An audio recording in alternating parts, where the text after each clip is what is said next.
Thank you all for being here tonight. My name is Arlene McDonald. I'm the event director for Indiana Swimming. I also have had the honor of working in a lot of events with USA Swimming, and we're excited to have you all here tonight. We still are going to have people joining us as we go through this. Just a couple of opening comments before we get started. For those of us, which is most of us on the call, who have our passion for providing competitive opportunities for young people, these last 4.5 months have been extremely challenging. But from a personal viewpoint, it's been really encouraging to me to see the support that we've gotten from USA Swimming and Indiana Swimming as we've navigated through this time. It's also been really encouraging to see all the creative ideas that have come up with our clubs. You all have done an amazing job of finding ways to keep your members engaged in the sport and to keep the passion alive for the sport and your members. So you're to be congratulated for doing that. As we proceed down these next few months, as we hopefully return to competitions, just a couple of things to keep in mind. I think it would be really great for all of us to embrace this as a time for growth and challenge ourselves to also embrace all the changes that are going to be coming as we travel through this journey together. It's important for us to make sure that as we return to competition, that we are making smart decisions, that we show the world that we are the one sport that knows how to get this right, that we can be trusted to return to competition in a healthy way. And we're counting on all of us to be part of Team Indiana to support each other as we go through this time. So we've got a lot of exciting things to share with you tonight. We're going to start off with just kind of a few things with Zoom. And those of you who might have been just come to the call a little bit late, first of all, you all were muted when you came into the meeting. So down in you hover towards, if you're on a PC, at the bottom of your screen, there is a mute and unmute button. So during our participation time, you will want to unmute yourself. We're going to call on some of you that have already tried some things to share what you've been doing with all of us, so that we can all learn from you. We're also going to be asking each of you to rename yourselves, and if you aren't familiar with, so that we know who's on the call. We were going to do registration, but we thought that was probably going to just be one more layer. So we would like you to go down. If you hover over the participants at the bottom of your screen, you can find your name, and if you hover over the camera, a little menu will come up that says More.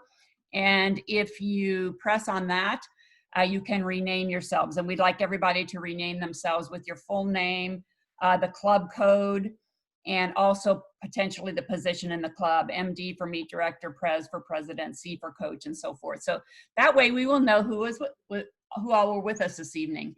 The other thing that I'd like to ask is if you would keep muted to eliminate any background noise, except that when you're talking. And if you have questions or comments to submit, Michelle DeLuna is going to be monitoring the chat. And if you look at the bottom of your screen again on the toolbar, there is a chat option where you can type in questions or comments as we go. So we'll kind of move forward through the agenda. And first of all, I'd like to introduce some folks that are with us tonight. Tony Young, our executive director. Tony, well, I'm sure you'll be joining us in the discussion. Michelle DeLuna, who is our athlete registration, sanctioning chair, and so forth, is also with us this evening. I don't know if Emily's in there. Is Emily here? I can't see her because there's so many folks on my screen. But Emily is our office manager, if she's here with us this evening. And then I do believe that Ed Merkling from the NAT is here with us this evening, and we're looking forward to some things, hopefully to be unfolding at the NAT here really soon. So again, welcome to you all. We're going to share the agenda with you, and we'll just kind of talk through this a little bit as we go through. We realize that all of you are in probably a different spot when it comes to competition, based on your access to facilities, based on what's happening in your communities.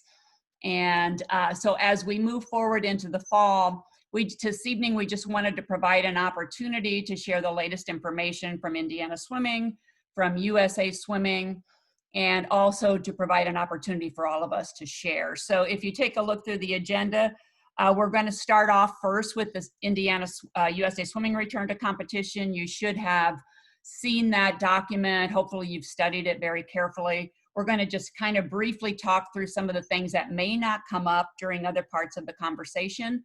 And then Michelle is going to talk to us about some sanctioning and scheduling with Indiana Swimming and all the things that are going to be happening the next few months so that we're all prepared for that. And then as we get into section 4, the return to competition and the leading practices, this is going to kind of be our discussion time. All of these things, it's rather robust, but we'll kind of talk about that when we open that section. And we're going to rely on a lot of you to share some things that you've tried, some things that you're going to try. We know some of you have some meets on the planning stages, so we'll kind of be taking a look at that. So that's kind of how the evening will proceed. We will definitely have an M time of 9 o'clock. And so to get started, we'll kind of move forward with that. Before we get into the actual nuts and bolts of the USA Swimming crawl, walk, race document, you may have, and I'm not sure, I never know where the distribution list is, but knowing that you all are in different positions with either hosting meets or attending meets, did you all maybe just kind of Wade, did you get an email from USA Swimming today about their virtual meet platform? Did everybody receive that? Yeah, okay. So there was a webinar about that today, and it's pretty exciting. I'm not the expert in this. I participated in the webinar, but some of the highlights were basically that the data that USA Swimming has collected is showing that about 50% of clubs across the country right now have access to resources, whether it be facility or local laws that will allow them to host an actual sanctioned event. So USA Swimming wanted to be sure that they had a means to support all clubs that wanted to provide some kind of competitive experience for teams that are in communities where a sanctioned event is not possible. So if you look at their webpage, there's a whole tutorial about it, but what I took away from the webinar is that these meets are like a pickup basketball game on a playground. So they're trying to minimize the number of people on the deck. They're trying to make it fun, and they want to make it free. So these opportunities are only available to registered club and registered athletes. They also don't require officials, and they don't require any adherence to technical rules. So it's basically just a time to get up and race and have some fun with your times. So what USA Swimming is going to be doing is they're going to have a separate database of times. They're calling these non-sanctioned virtual meets. And there will be a separate database of times where you can go in and you can pull reports out of that database, just like you can look at times reports in the SWIMS database. And basically, those reporting of times do not need to run through the LSC. If you've had a chance to read through the details, who's ever hosting the meet will just submit a CL2 results file to virtualmeets@usaswimming.org, and they will upload this times into this separate database within 72 hours. So it doesn't require participation from the LSC. The one thing that although the technical rules don't have to be followed, you do have to follow all the safe sport and MAP guidelines and so forth when you host these competitions. So the most exciting feature of that, if you haven't read into it very far, they have this feature called the Virtual Meet Simulator. And what you will be able to do is you'll be able to go into the USA Swimming website, and you can put a range of time, like from July 15th to September 1st, and it will pull up all the meets and teams that have participated in these events. And you can create all kinds of reports. You can pick the meets you want to include, and you can create reports. You can create results. You can create scores. And it's just another way to kind of encourage people to provide racing opportunities for athletes outside of a sanctioned event. So that's about all I know. The webinar was very useful. And I would encourage you all, if that's the situation that you're in, that you might want to take a look at that. If you have done anything like this, they're making this retroactive till the 1st of July. So you can go in right now, and if you've had some like inter squads or some just fun meets and you've taken times, you don't have to have an electronic timing system, any of that. If you have anything like that, you can actually upload those times now. So are there any questions about that? Not that I could answer very many, but that's just kind of an overview of the information that we got today, which is an exciting thing. Michelle, is there anything in the chat or any questions related to that? No. Okay. So the USA Swimming Crawl, Walk, Run was basically a 3-month plan that was supposed to span the months of June, July, and August. And you've probably all seen the communications that basically in the month of August, the only difference really between July and August is that the times at sanctioned events, sanctioned or approved or observed meets, they will start counting towards USA Swimming programs. So in July, that was not the case, but starting August 1st, any of those meets will start counting for those types of things. And they divided that document into some sections, and I'm just going to kind of highlight a few things that kind of jumped out at me, and then we can have some discussion about that if you would like. The main key point, I believe, is that you need to be flexible, that you need to be ready to make changes at any time as you go through this process with these meets. Just like I think you all probably, or if you didn't hear, the Division II Swimming and Diving Championships in March stopped in the middle of the meet. If something happens, you need to obviously be sure that you're responsible and prepared to do that. You have to have a committee and a person that's responsible for your plan. And you have to have the ability to make adjustments along the way. Under the public health guidelines, if there's any confusion about any of the guidelines at the local, state, and national levels, you are always supposed to err on the side of the most rigid guideline. We're also, some of the guidelines, and we all know that indoors, people are still a little concerned about that. Anytime you can eliminate use of low ventilated spaces, anytime you can get creative with using larger spaces, outside spaces, that's always a good thing. Athletes have to arrive and depart in their swimsuits, and everyone now has to wear masks. Indiana, as you know, is in stage 4.5. The only time that you have to submit a safety plan to your health department is if you have an event or you're proposing to have an event that's 250 people or more. However, it is advisable that you have a great relationship with your health department. So if you are planning on having outside, teams from athletes from outside of your club, it might be really great to form a partnership with your local health department just to share with them what you're doing. Some of you might be wondering about this 250 thing. Most of you probably aren't even thinking along those lines. We hope that you're not, because we're hoping everybody starts small and kind of learns from that. But you've seen some larger events held, and you might be wondering how that's happening. The health departments can grant approval to events that are larger than 250 if you have spaces, separate spaces that will accommodate those numbers, and those separate spaces have to have their own individual entry and exit, and they have to have their own, each of those spaces have to have their own set of restrooms. So those are sort of the guidelines from the Indiana Department of Health for events that are larger than that. I doubt that many of us are going to get there for a while, and that could change as we go through different stages, but those are some of the public health bullets. The safe sport bullets basically means you have to follow all the safe sport and MAP guidelines. Tony may want to speak to this. He got some clarification about safe sport because it's the part of the document says that parents have to have access to their athletes. And the question comes up, what does that mean if your facility doesn't allow spectators? So Tony, do you want to speak to that? Sure, and it's been kind of a tough situation for the high schools and coaches in the high schools where your facilities are only allowing essential personnel on deck. In a meet situation where there are parents serving as officials, coaches, multiple coaches on deck, volunteers. As long as there are multiple parents on deck, adults on deck, particularly that have safe sport training, and there is some type of access.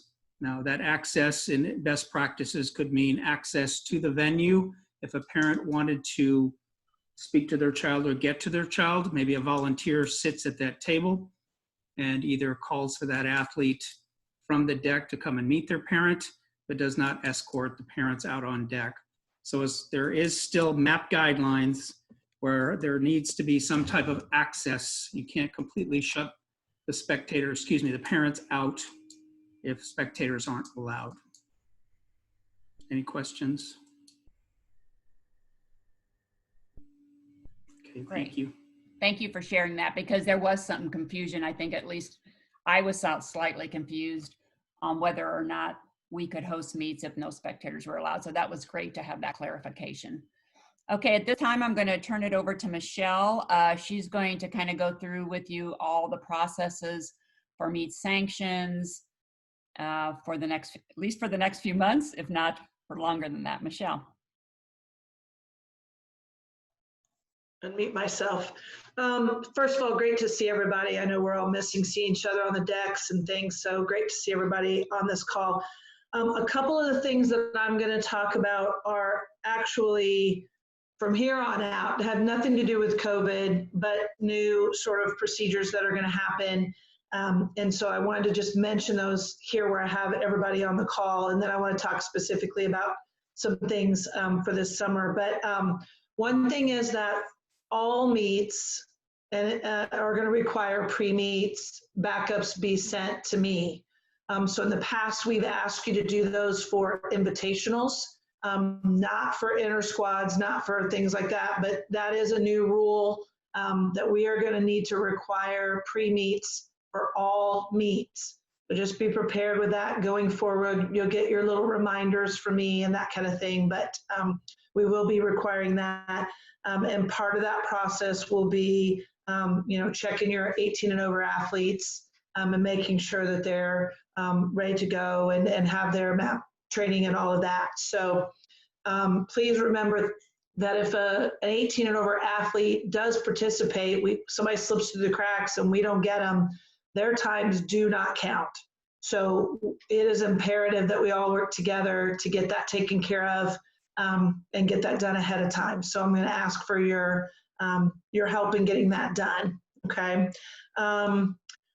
Another just quick thing that's going to be new policy moving forward. Again, this has nothing to do with COVID, but we changed our policy on charging meet fees at the end of a meet, and we will not be waiting for your financial report and all of that to do that. We will be charging your fees off of your backup. So make sure that your backup is good. It's got all the information in it. And we're going to be charging that. Now we'll still be asking for your financial report. We'll still be asking for your meet signups, but we're going to be your coach and official signups. But we're going to be giving you 30 days to get those to us so that those records are, particularly the financials, are as finalized as they can be. But we'll go ahead and be charging those off of your backup. So if anybody has any questions about that, shoot me an email. Happy to talk to you about that, but that is going to be a new process. Now back to the new stuff. So I'm sure you're all aware that we have extended the summer season into mid-September. I notified everybody back in April that we were going to be extending the seasonal membership for athletes into late September. So those summer kids that are just doing that can do a seasonal, and it will take them into those September meets if you have them swimming for the summer. For your other memberships, year-long athletes, flex, and outreach, starting June 1st, those new registrations will actually take you through the end of 2021. And also please be aware that you sign a kid up for Flex now, you can upgrade them to premium anytime anytime between now and the end of 2021, and it'll just be that upgrade charge. Okay, so if you have any questions about any of that, let me know. In terms of the new sanction process, we will be posting all of that information tomorrow on the website. Tony's had a committee working on that, and they've done a phenomenal job in getting all that information together for us. There's going to be a few items that you'll need to read through, that you'll need to think about. Obviously, you're thinking about these things already, but we're going to ask you to actually put some of these things on paper, in writing, and get them to us. So there will be a couple of steps. You will have your regular sanction form, like we've always done. It is part of the new sanction request that we'll be posting tomorrow. It's very similar to the old one, but it's part of that. And then your meet announcement. Part of the information that you'll get in the new sanction request will be USA Swimming's COVID requirements for your meet announcement. So please make sure to take a really good look at that, because I'll be making sure that those statements are in your meet announcement and ready to go. You also will be required to have a facility confirmation, whether that be from your outdoor facility, your high school, wherever you're going to be hosting your meet, confirming that they are aware that you are having your meet. We would assume that you're working with them, but we need to have that statement that they're aware that there's going to be a competition there. And then we're also going to ask you to submit your safety plan. And that will be done in conjunction with the facility you're working with, your local guidelines, all of that. But you're going to need to submit that you've thought through that process. I know we're all being very thoughtful, and we want to make sure this is all getting done, but we're going to ask you to submit that. And parts of that will obviously need to be in your meet announcement, the specifics that you need teams to know for us to have that information. Okay. So all of that will get posted tomorrow. As I said, there's a 6-step process. You kind of read through different things. There'll be links to all those things for you to check out and take a look at. Feel free to shoot me an email with any questions you have about any of that. Arlene's going to be talking about tons of best practices and all of that tonight. But I think as specific as we can be on how we're going to make all this work is the best course of action.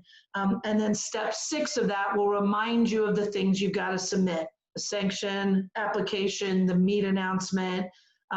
I know that some of our smaller meets don't require a meet announcement, but you're definitely going to want to put together those required statements from the Indiana or USA Swimming and your safety plan, at least, even if you're having inter squads and things like that. Okay.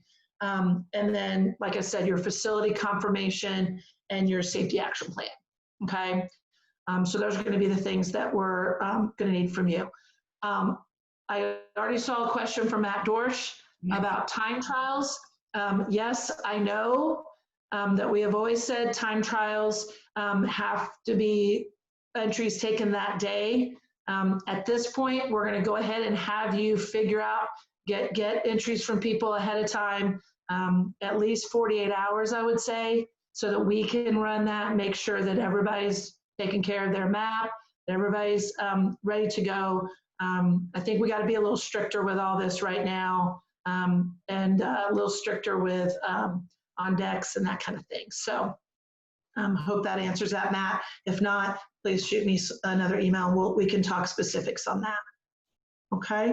So I know I ran through that really quick. I don't know if anybody has any questions, or once you see the sanction request, again, if you have any questions, please, we want to walk everybody through this and help as best we can. So please let me know any questions you have. Thank you, Michelle. Okay, there don't appear to be any questions in the chat, so we'll just kind of proceed through the leading practices part.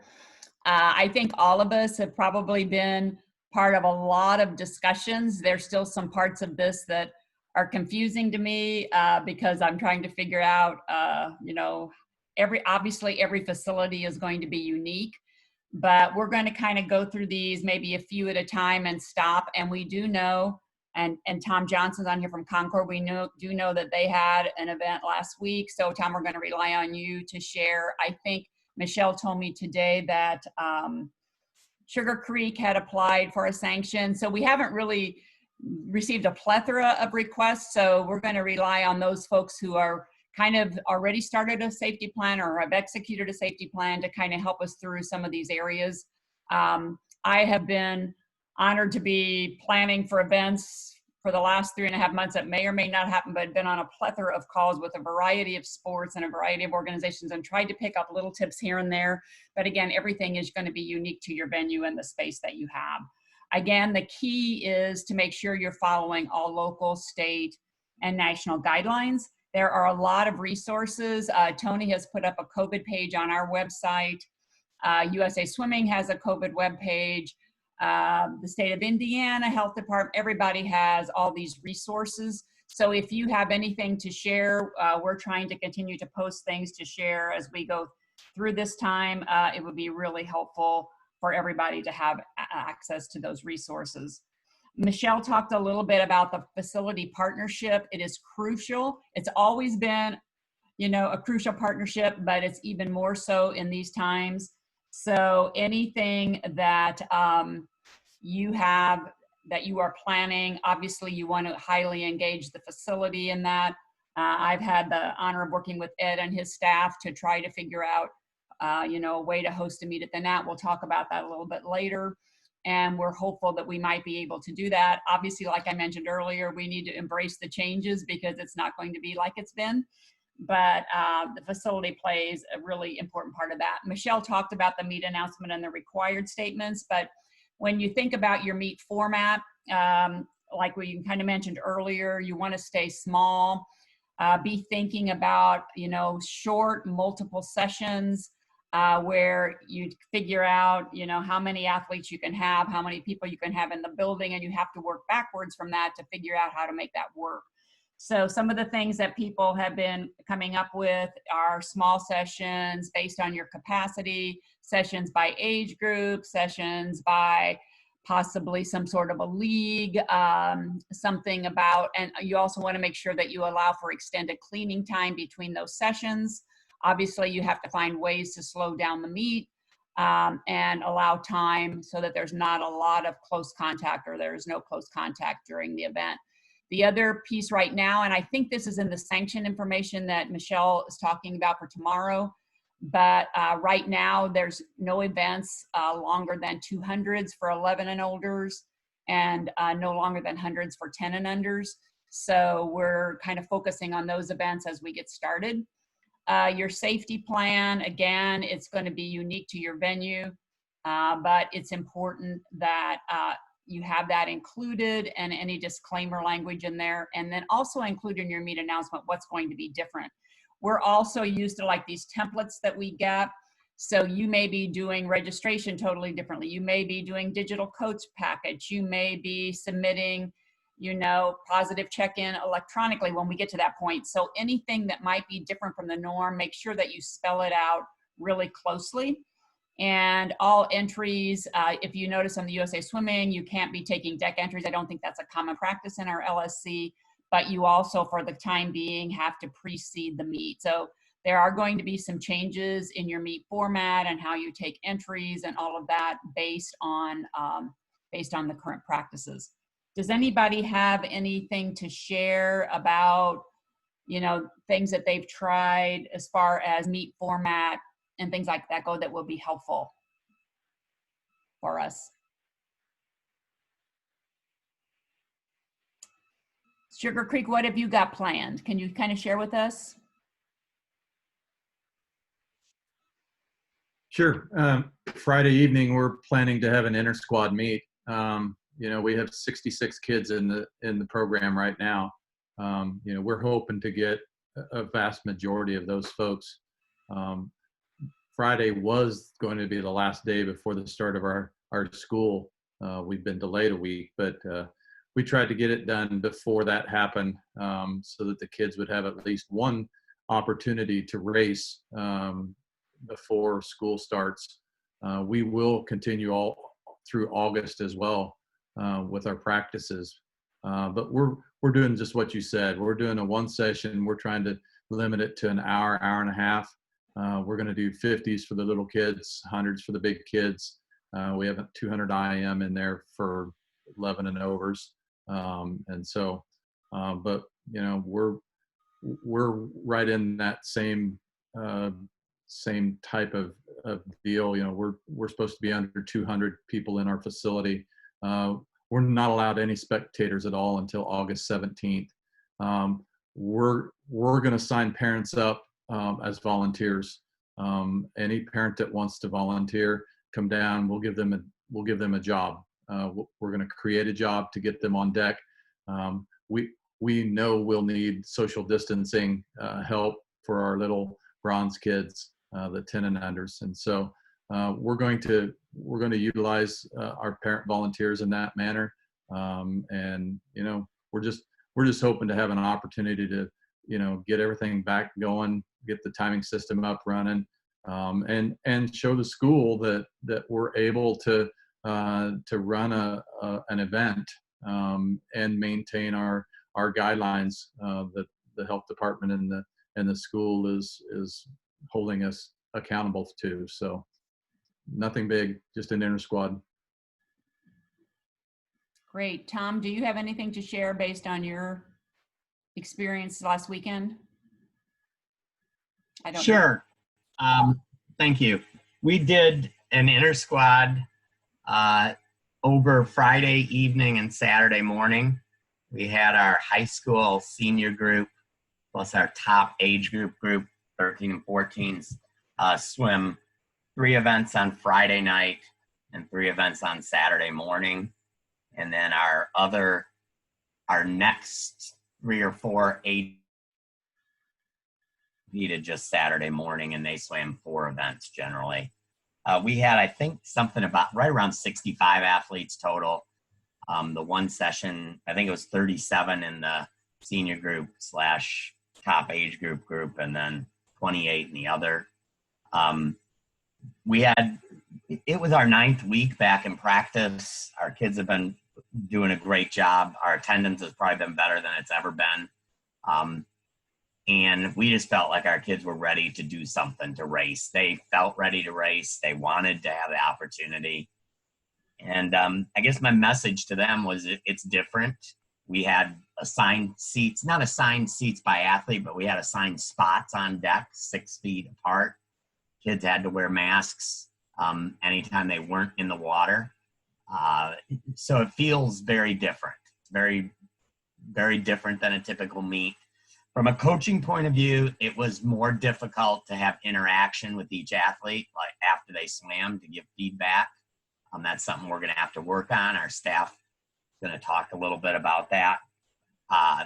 In terms of following safety procedures and COVID procedures, the biggest areas you have to watch, I think, basically we had the kids race and they timed for the heat ahead of them. In our younger session, we had a few older athletes stay in time or come early in time for NHS hours or volunteer hours. But for the most part, we had athletes timing for each other. They got into that routine pretty well. On deck wasn't a problem.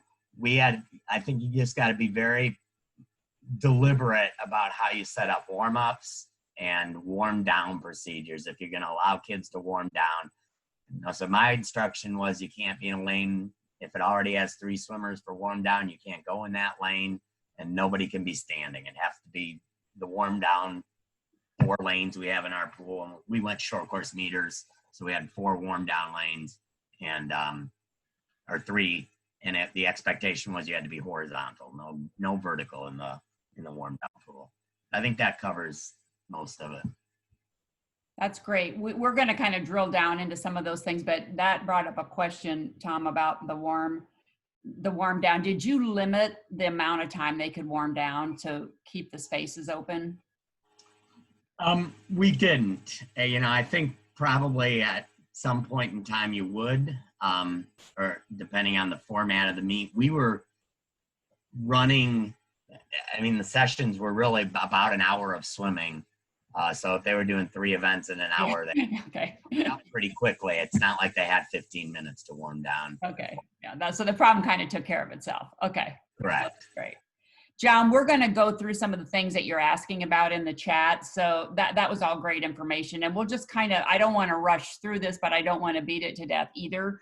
But some of the things in the health and safety right now, we don't need to worry too much about travel. We put this on the agenda before we knew what was happening in August. And so right now we're pretty much limited to teams in our LSCs. And so we were thinking we were going to host a regional meet in August for USA Swimming. You probably heard those got canceled. So we were hoping to kind of do that. I'm going to turn it over to Tony for a minute. One of John's questions was about waivers, which I think we're now calling disclaimers. So Tony, you want to talk a little bit about PacSafe and kind of tell them where we are with that with respect to meets? I'm not sure how many teams on the call have taken advantage of the PacSafe waiver program.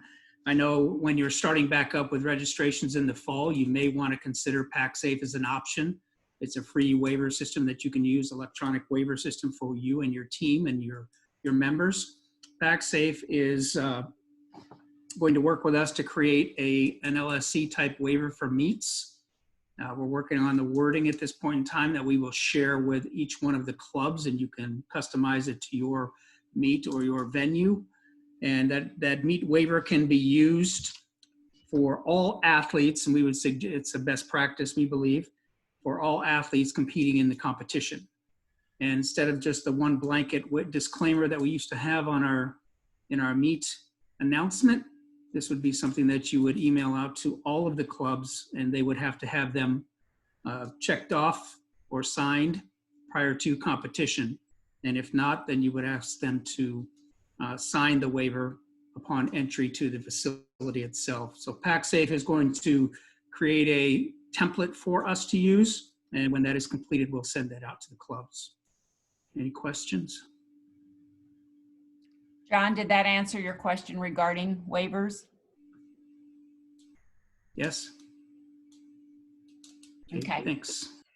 The next part, and this is something that isn't a problem as long as you're holding, not that it's a problem, but as long as you're holding inter-squad meets, but it's important that we take attendance for contact tracing purposes. And so we've been kind of discussing how that might look, and maybe some of you have some things to share if you've thought about this. But it is going to be, we've talked with other sports. They actually had a basketball tournament down at the convention center last week, and I've been in conversations with Visit Indy on how they executed that. And basically what they did, and I would love to open it to some discussion after this to see if anybody has any ideas, but basically the attending teams are responsible for knowing who of their members are in the venue, and whether that be through, an Excel spreadsheet that's created out of Meet Manager for the athletes, whether it's what they did in the basketball tournament is that each team, I think, got 15 spectator wristbands. And then they had a person on the team that had to be responsible for knowing who had those wristbands so that they knew at any given time who was in each basketball court and in the stands in that area. So as we move into inviting other teams in, or the ability to invite other teams in, we need to be thinking about ways to execute attendance. Obviously, it could put, it's going to put a little more responsibility on the clubs. So as a coach or as a team president or as a leader, you might be thinking about a process for that in your team, because my guess is that about the only way to execute that is for each team to be turning in a report after each session with that information. Does anybody have any other ideas to share about attendance taking? But that is something we're going to need to know who's in the venue at any given time, which, depending upon the size and scope of your event, we're going to have to get creative about that. Any thoughts? Okay, there's questions about temperature check and the COVID questions, and this is something else that's part of the USA Swimming recommendations. It states, I believe, that the questions and temperatures can be done prior to arrival. So I would really like some discussion on how people are doing this. I'm struggling with, like, let's say we have an event and I know this isn't the scope that you all are thinking of, but we want to be here to serve you when we get to this point. Like, let's say that we're able to have a meet with separate sessions with 250 athletes at the NAP, and we stagger the arrival times. We have all those kind of ideas in place, but what about the COVID questions and the temperature checks? And do all your facilities allow that? How any thoughts on how to handle those things? As a team, would you be willing to kind of take responsibility for whomever your team contact is to send the questions out? I mean, I'm just really kind of struggling at the entrances on how to execute this. Any thoughts in your practices? What have you been doing at your practices based on your facility requirements with respect to this? Hey, Arlene. Mm-hmm. I don't know if I use on deck attendance feature for all of our groups, all of our practices, and incorporated the questions into that and in the notes section. And I wonder if there's something on deck or somebody like that could come up with something to use for meets. Okay, John, would you email that to me? Do you mind? I mean, it's so easy. I mean, you can You describe it? history. I mean, you click if they're in or out of practice, and then you can use the notes feature to put all questions in, and yes, they answered no to everything. And I don't know. Okay, so you're doing that at every practice? Yeah, we're doing it at all our practices for all our groups. What are you doing about the temperature taking? We're not doing that at all. With the way the weather is, they'd be overheated when they walked in the front door. I mean, Oh, you're outside. Okay. well, either way, I mean, there's Okay. no way. I don't think it'd be accurate. Do you have any questions about temperature taking? Are they in your list of questions? Have you had a temperature of over 100? Oh, yes. Okay. Yeah. Okay. So they're part of your questions. Okay. Anything else to share? So we'll take a look at that. We're going to need to have some efficient ways to execute that plan as we get into larger competitions. Anyone else have anything to share in that regard? Okay. That takes us down to masks. As we all know, the state of Indiana is under a mandatory mask order. So USA Swimming at the time had required everybody to wear masks except the athletes when they were competing. I think this is really somewhere else, but I think I'm just going to stop right now and maybe we can just talk about this. The one confusing thing, and Michelle was actually checking this out today, but if you, at your competitions, the one of you that had one and the one that was planning them, how did you handle athlete masks inside the venue? What was your plan for that? Like, it's obvious that they have to wear it when they come in. We had a plan that as long as they were on the team bench, their mask had to be on. We'll talk about capacity in a bit, but any thoughts on the management of that on the deck during a competition? Well, Arlene, we hosted, or the inter squad we hosted, on deck, the kids were expected to wear masks. When they would walk over to time for the heat before them, they were expected to still wear a mask. Once that heat finished, they were allowed to take their mask off, get ready to swim. They were supposed to put their mask right back on. I can't say we were 100% effective in enforcing that. I think there were times kids would leave their mask off, walk down to the warm down pool, which is at the opposite end, get in, warm down, and then, but by the time they were back at their seats, they generally had their masks back on. I think I only told one kid in a seat over the weekend that they had to have a mask, remind them to have their mask on. So our expectation was that if you were not actively warming down or actively racing, you had a mask on. Okay, so my question to you is, where did they put their masks when they got behind the blocks? With their towel, with whatever they took up the blocks with them. So you allowed them to take things behind the blocks? A towel, basically, yeah. Did they just lay it on the floor? Yes. Okay. I don't know about masks, but towels, yes. Okay. Michelle, you want to share what you you learned today about that?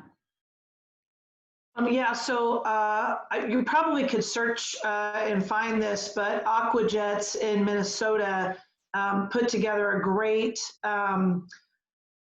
webinar essentially for their team in preparation for a meet they're going to have. It was very specific on a lot of things. And I encourage you to check that out if you have want to just hear somebody's plan, because I thought it was phenomenal. But they talked about, they did the same thing you did, Tom, in that unless they were racing or in the warm down pool, they expected them to have their masks on. And in fact, after the race, they were expected to put their mask on, stop by, see their coach, and then proceed to the warm down pool. And at that point, they could take them off. But they asked the kids to each bring a plastic bag to put it in, because obviously they didn't want a mask just laying around on the floor. So they asked each of them to do that. They suggested they not bring towels, shoes, all that behind the block. The kids that did, they had baskets for them. But then they were asking timers to sort of disinfect those as those were used. That would be something I think within your volunteers, if that's something they're willing to do. And I think you'd have to accommodate if they weren't willing to do that. But I like the idea of that plastic bag so they could keep it in it, keep it dry. I mean, it was obviously going to get wet, but keep it off the floor and that kind of thing. So that was what they were doing. Anybody else have any thoughts on that? Okay, Tom, that was good to get your perspective on how it worked or didn't work. So they probably just laid it on top of their towels, but they were expected to take it with them to the blocks. That was the kind of the question that I had. Is that typical in your practices as well?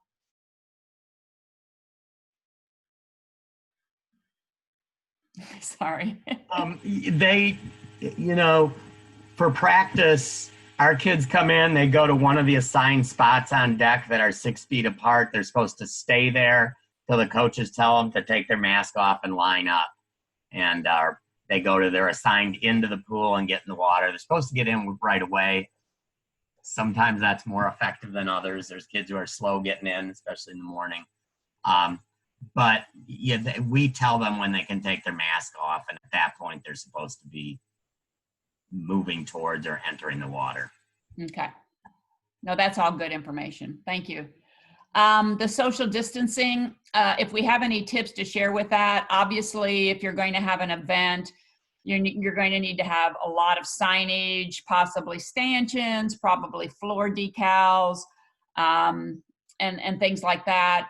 If you're going to be doing admissions, any place where you have, the potential for people to gather outside of restrooms and so forth.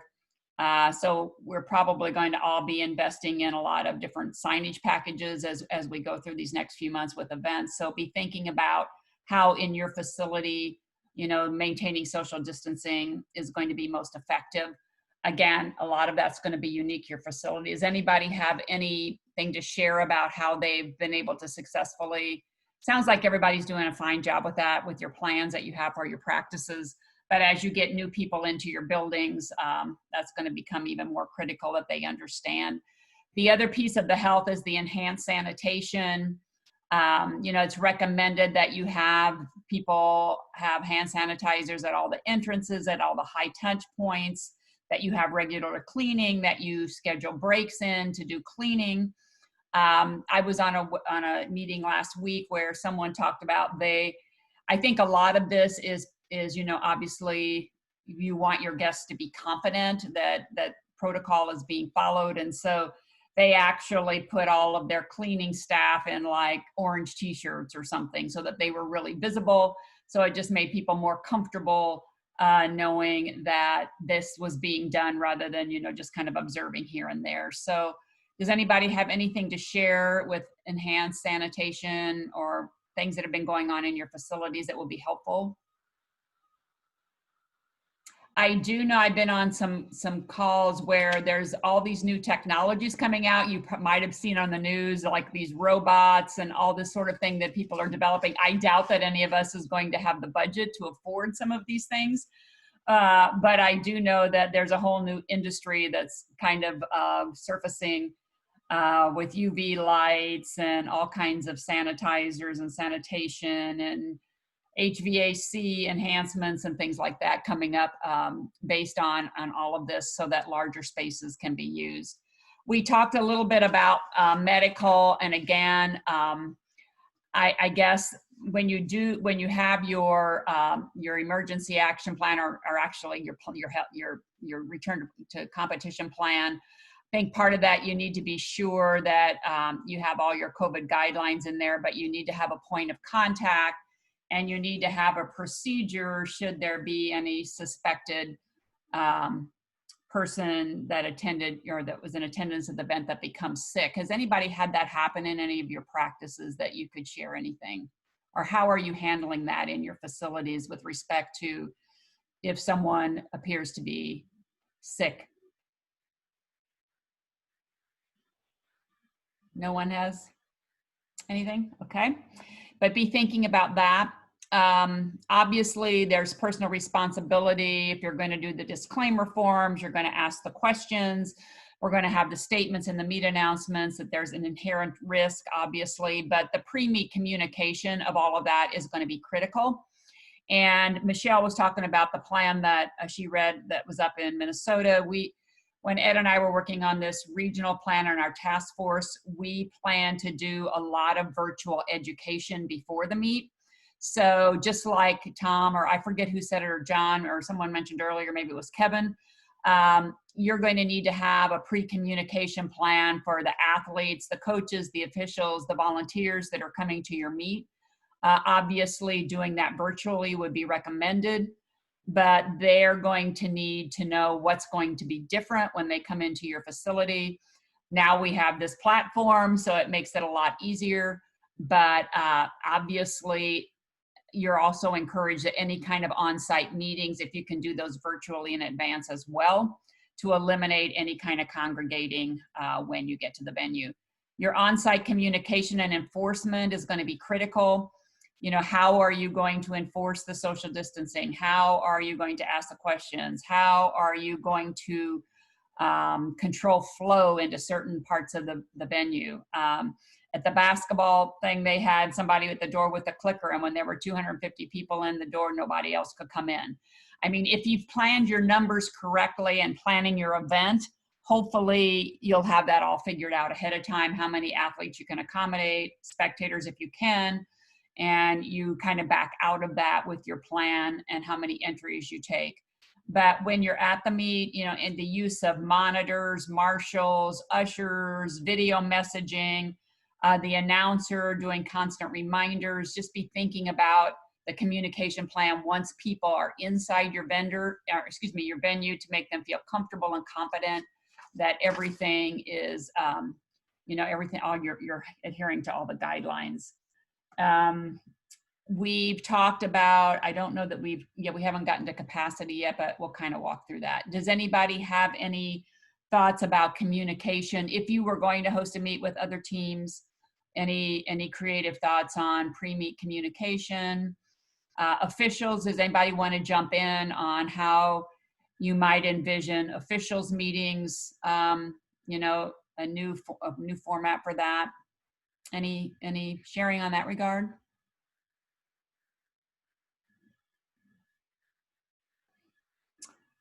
Okay, structure, particularly if you can't have spectators, be thinking about some way of, whether it be a webcast or whether it be on Facebook Live or YouTube, be thinking of some way to allow your meet or your parents to observe the meet.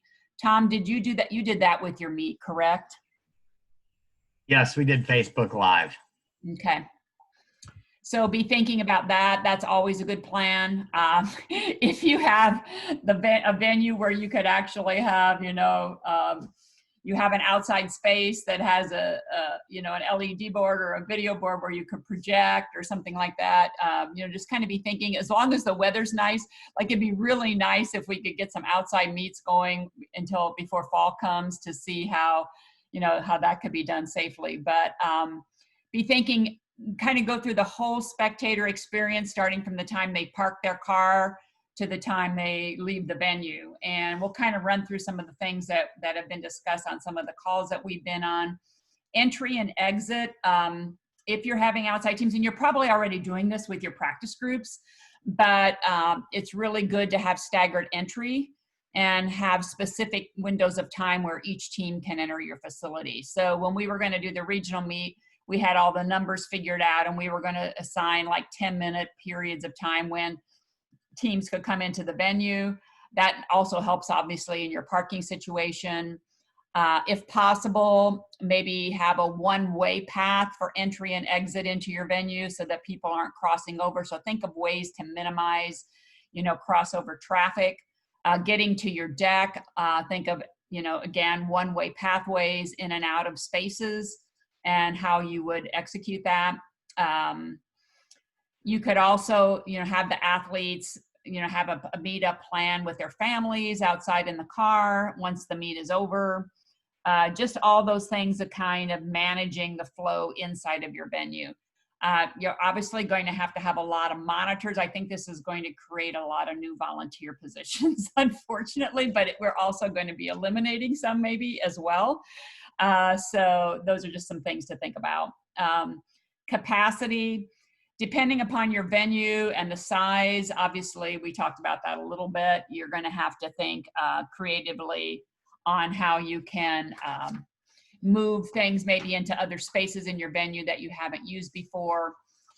Spectator seating, some things that we've seen is like you would assign teams certain locations in your spectator stands, or if you were going to use an auditorium for staging, you would mark off spaces in an auditorium or a staging area. You would assign them to teams, and you'd have to maintain social distance. You may also want to consider, if you can have spectators, to limiting to one person per athlete, but control that with wristbands or something that you send out in advance. Team seating and deck seating based on the capacity of your venue. Again, the less interaction you can have among the teams, which kind of makes us all kind of sad because that's part of the meet experience. But for now, we want to minimize that by marking, like Tom mentioned, they do in practices, marking their space on the benches. Probably want to do the same thing for your athletes and spectator areas. As far as staffing goes, we're trying to minimize the number of officials, the number of volunteers. If you have an electronic timing system, you really only need one timer per lane. So be thinking about ways that you can cut back, although we do want parent help and we do want them to be able to attend the meet. Ancillary spaces, again, we've kind of talked about that. Be thinking creatively about other spaces that maybe you haven't used that you might be able to engage and maintain social distancing. Does anybody have any thoughts on any of that they'd like to share? And I haven't. Michelle, have you been monitoring the chat?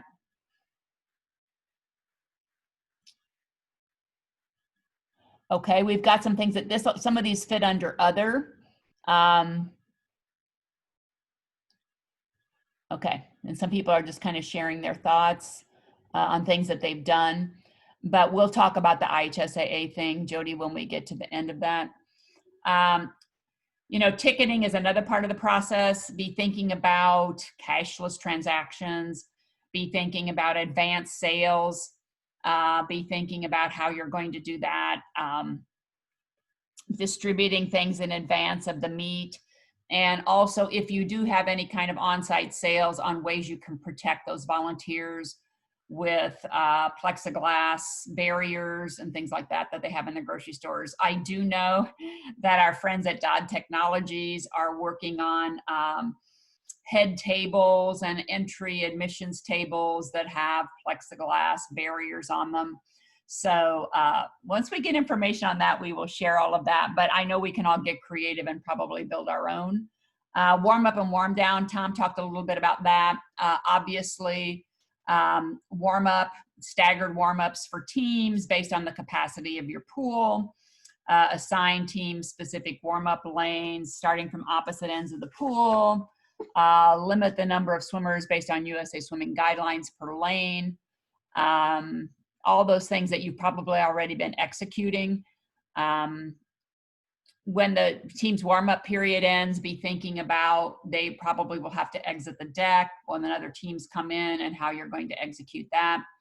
And this brings up the idea of with the capacity and marshals and monitoring, we're going to have to be really diligent in how we marshal all of those lanes to be sure the guidelines are being adhered to.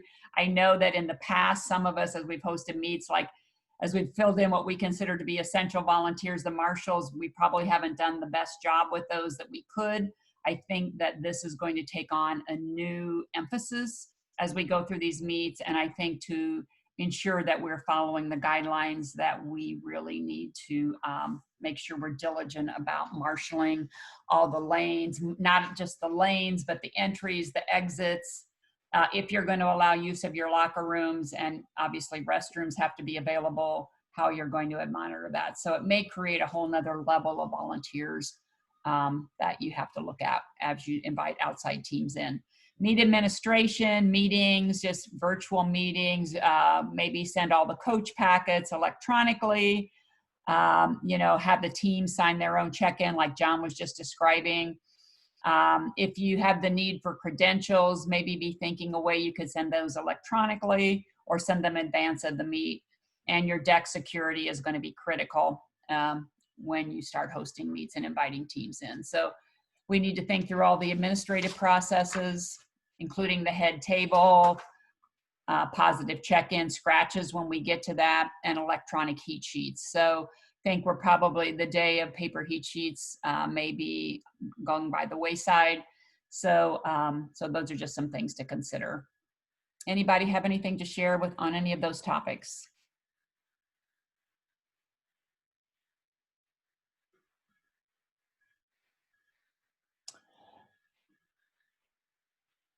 Okay.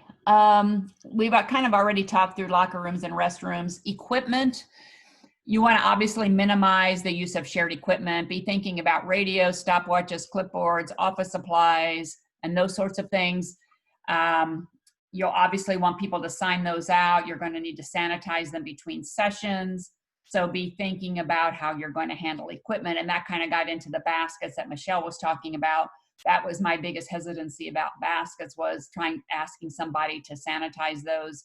Maybe you have a staff member that could, I don't know, but that's one of the things that I think we need to be really cognizant about is shared equipment and try to minimize the use of that. So be thinking through all of your meet equipment and all the protocol. And then we get to everybody's favorite subject of hospitality. And this may be our one point in time where downsizing hospitality won't give us negative reviews on the meet evaluations. I think a lot of people are encouraged right now not to do hospitality. If we're going to have sessions that are an hour and a half long, hopefully that's a good way to kind of gracefully slide out of the hospitality business for a while.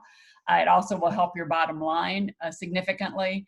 But depending upon your venue and their restrictions, a lot of people are saying everybody brings their own water bottle. They have the touchless water, if your venue has the touchless water bottle filling stations.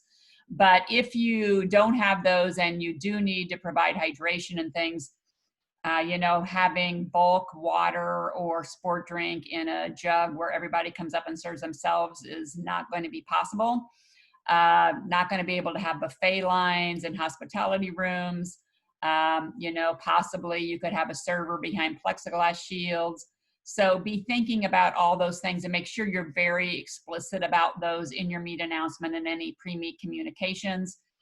We may want to start, for the people that might be there all day working those sessions, we may want to start with box lunches. Not my favorite thing, but obviously that will progress over time as we kind of progress through the COVID, hopefully in a vaccine at some point. But right now it's being encouraged that you just really don't have any hospitality to speak of.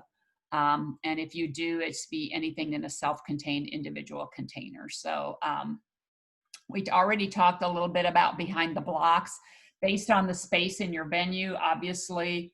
Tom, can you go over again how you had, is he still on, how you had them report behind the blocks? What kind of protocol did you follow for your time trial? Basically, we called them over heat by heat. And, as we go through this tonight, I recognize things we didn't do as well as we could have or should have. But we called them over as one heat would finish and get out of the pool. We'd call the next heat over. They served as timers. That created a problem with shared equipment that I didn't really even think about then. Like kids were writing times down on clipboard. So we need to address how we might do that differently. But yeah, so we just, it was just our team. So I just hollered when it was time to play. Yeah, and we kind of are going to have sort of like a return to kind of a quasi clerk of course type of thing. It sounds like, and again, it depends on your facility. I'm still a little baffled on the mask thing, and I think a couple of people have written comments about masks in the chat, and we'll address those in a minute. I'm a little leery to ask volunteers to sanitize baskets, but maybe that's okay. We had awards on the agenda. We know we're so far away from awards, hopefully not that far, but obviously if we get to the point where we do have awards, there'll be a whole nother set of protocol for those kind of presentations. But right now we're kind of discouraging awards, which is, because we just want to race for the fun of racing. But we can go through that once we get closer to championship season and hopefully some loosening up of standards. Vendors and concessions, again, that's really totally up to you. But right now, starting off small is probably the best thing. If you do decide to go with that, you have to think about those spaces and the social distancing in those spaces. And the other thing, and I threw team banners on there because when I was on there with USA Swimming, we had a huge discussion about this, and I don't know why, but I think it's important to have in your policy, like what people are allowed to bring, what they're not allowed to bring, what they're allowed to take behind the blocks, what they're not allowed, those sorts of things. And again, we want to always err on the side of caution. But these are just some little things that have come up during the course of our conversation. So why don't we take a look at the chat and see what we got going in here. I'm sorry, I have to get really close to my computer to read this. So my husband says I look like an idiot when I lean up into the computer, but it's okay. Okay, Michelle posted where you can find the Minnesota safety plan. Okay, question, can we discuss the IHSAA phased return to practice and how teams are dealing with prohibitions on outside groups? Who can talk about that, who's in a high school situation?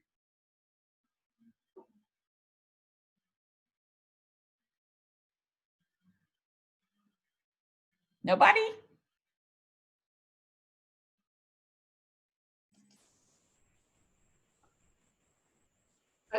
I'm not directly involved, but I can just say that at Center Grove, currently they're only allowing current high school swimmers in. We're lucky enough to have an outdoor facility where the rest of our kids can swim, but that's shortly going to end.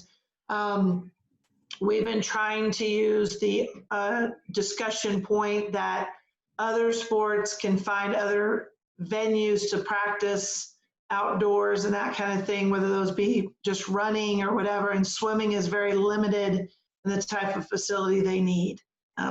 So just appealing to our administration and athletic staff and using that as our key argument. We aren't successful yet, but we're hoping to get there soon. So. Joe Keller, I think I saw you on. Do you have anything to share in that regard? Or anybody, honestly?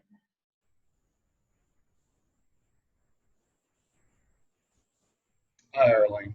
Oh, there you are. Okay. Yeah, sorry. Yeah, we currently have 11 and overs in our facility.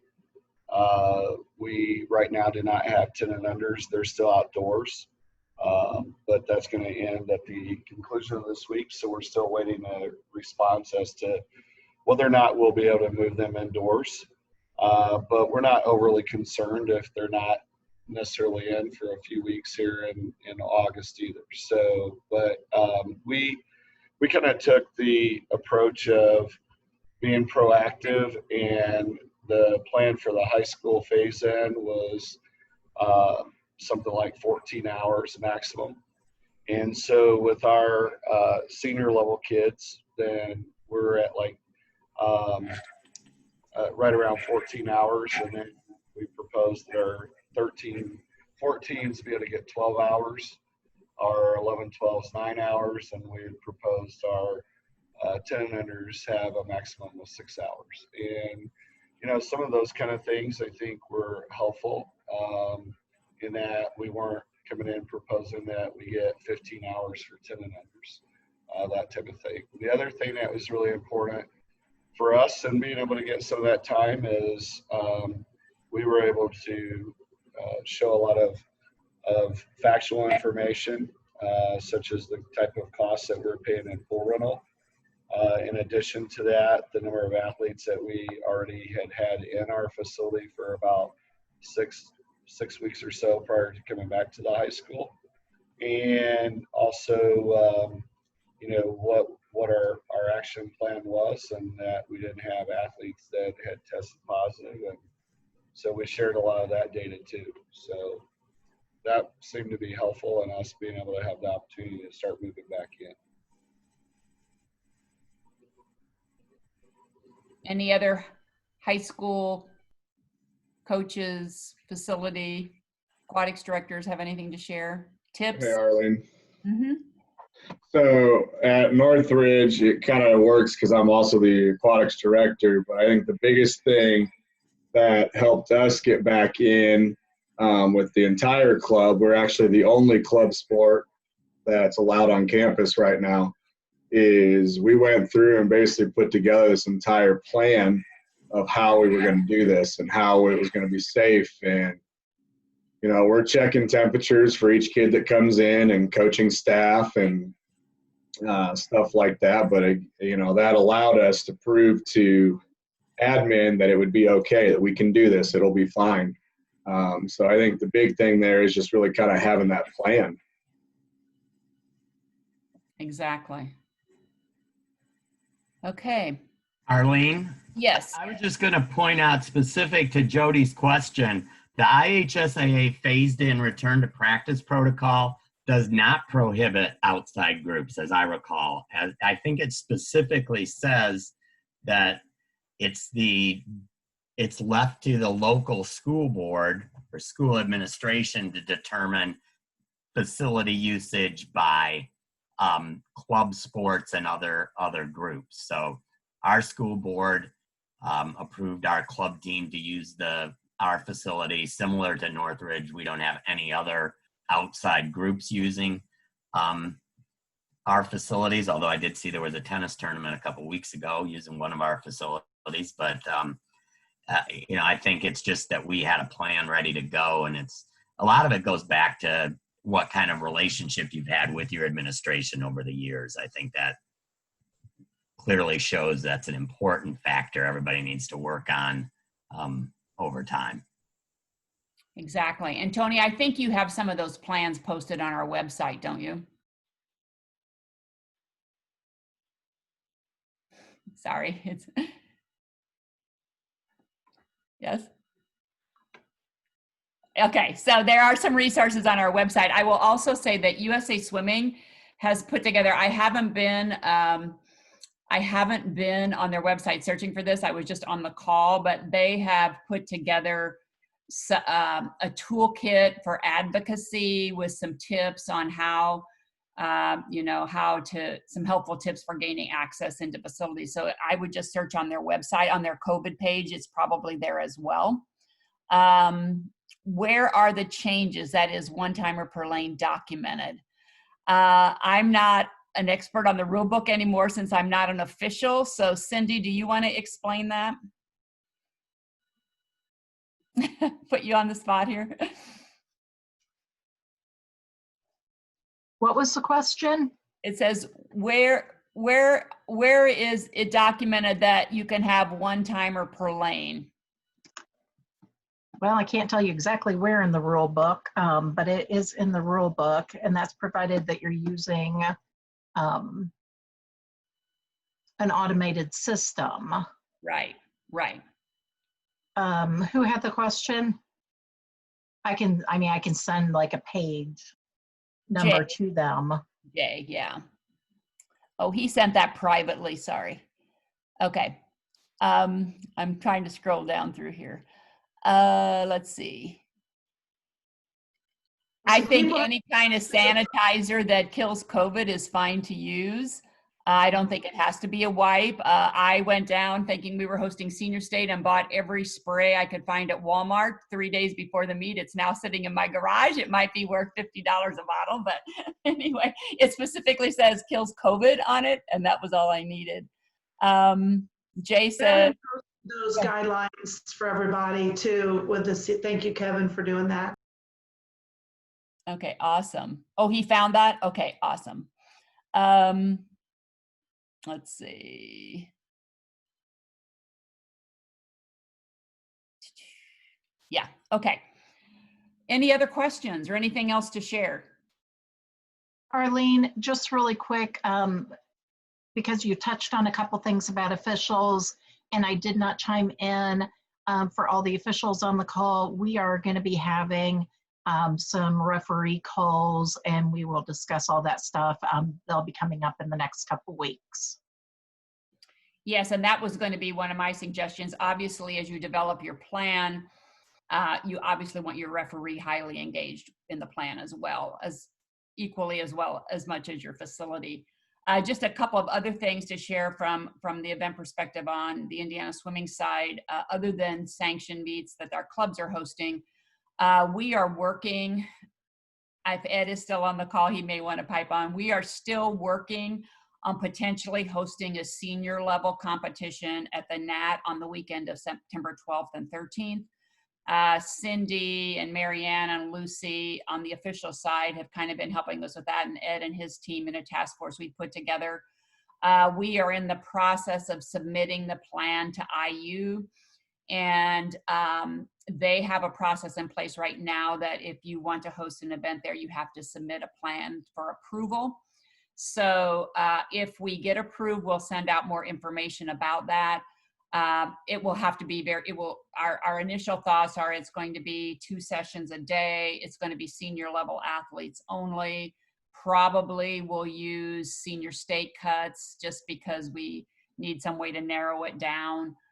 We would have 2 sessions a day. It would be short course yards. And the 2 sessions a day each would have 125 athletes in it. And we've gone through and measured all the spaces and feel like we have the capacity for that. So if that plan gets approved by IU, we're hoping to know in the next week or so. We're submitting it this week, and we're hopeful for that. That was kind of our plan B after USA Swimming's regional competitions got canceled. Obviously, we're all hoping for a great 2021. Some of the news we're hearing is hopeful. So just so you know, we did get awarded the Speedo sectional meet next March 25th to 28th here in Indy. So we're excited about that. There is going to be a Section 3 coaches meeting sometime in mid-October to talk about that. We're trying not to repeat 2019. We know it's going to be extremely popular if we are back on track by then. And so Cindy Dial, the section chair, has put together a task force. John Gibson's on that if you have any questions, to put together a plan, and there'll be a Section 3 coaches meeting in October to discuss that. A few changes to the time standards and some bonus qualifying times, but no major changes. They're thinking that will kind of help give more opportunities for more athletes rather than having to close the meet out. And the intent is not to close out any Section 3 teams. So hopefully everything's one giant experiment, but we're hoping that it will work well. We are also going to be hosting a Tier Pro meet next May 12th to 15th if we, again, stay on track with everything for 2021. It is the last tier meet before Olympic trials if they're held, and we're pretty excited about that. So we don't know what the qualifying times will be. USA Swimming, everybody's still, again, kind of trying to get through the next few months, but we're hopeful that that will turn out, and we will obviously plan some Team Indiana activities around that. So we have some things to look forward to, and we also have some things to look forward to as we go down this journey. So do we have any other questions? It doesn't look like it. Want to thank you for coming tonight. As we progress through this competition, it's really good to I know that some of you heard these same comments on various formats and various meetings, but it's always great to have the opportunity to share what works well, what we need to do better, but just kind of keep in mind, we'll try to touch base periodically as we go through the next few months. We may try to reconvene again after some people have gotten through August to see how things go. But just like Tom mentioned, it's good to know, what we can do better at. And the main thing is to keep in mind that we definitely don't want take any shortcuts. Been pretty successful, the events that the people have had in this area so far, as far as maintaining, all the guidelines and so forth. So we're hopeful that will continue. And anybody else have anything for the good of the cause? Well, great to see you all. Miss seeing everyone. That's kind of the hardest thing, is not seeing everybody, particularly the athletes and their smiling faces. But at least some of you are getting to do that in practice. So hopefully we'll be on the deck soon, and we'll see you all. Thank you. Thank you. Good night.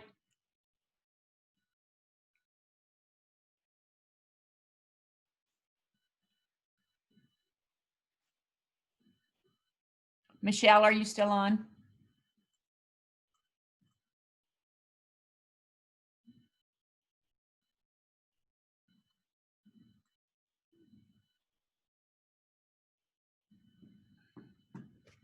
Hey, Arlene. Yeah. I was going to give you a call, and I just thought, well, I'll just stay here for a second. No, it's fine. I'm just copying the notes out of the chat, so I have them. Go ahead. I am still working on that meat RAF. I've talked to Mary Ann for some suggestions and Lucy for some suggestions. Okay, perfect. And I've got a name. I need to do some checking on something else. I guess my one question is, are we trying to avoid using somebody from Indiana? I don't think we have to. No, I mean, I think that's your call. If there's somebody that's in that developmental, that developmental process that you think would be, I don't, there's no guidelines. Okay. So I think it's totally up to you. No, we don't have to choose somebody. Yes, we can choose somebody from Indiana. Okay. Well, that helps. I've got a name of somebody that is not from Indiana.